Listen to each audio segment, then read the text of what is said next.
रात का अंधेरा, सन्नाटा और सिर्फ एक बूढ़े आदमी की सिसकियां। आगरा फोर्ट की सर्द दीवारों के पीछे एक बादशाह कैद है।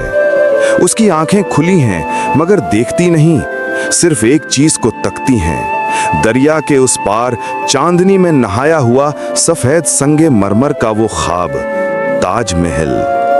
ये आदमी कभी दुनिया का सबसे ताकतवर बादशाह था। उसके इशारे पर लाखों फौजी चलते थे। उसके हाथ में हिंदुस्तान की किस्मत थी। मगर आज ये बुढ़ापा, ये तन्हाई, ये जंजीरें क्यों? क्योंकि प्यार ने उसे सब कुछ दे दिया था और फिर प्यार ने ही सब कुछ छीन लिया था।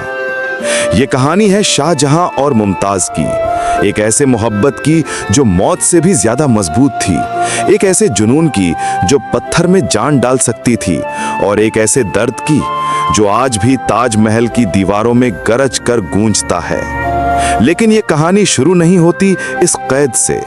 ये शुरू होती है उस दिन से जब एक शहजादे की नजर पहली बार उस लड़की पर पड़ी थी। साल था 1607। आगरा के बाजार, लोगों की आवाजें, रोशनी, रंग और महक।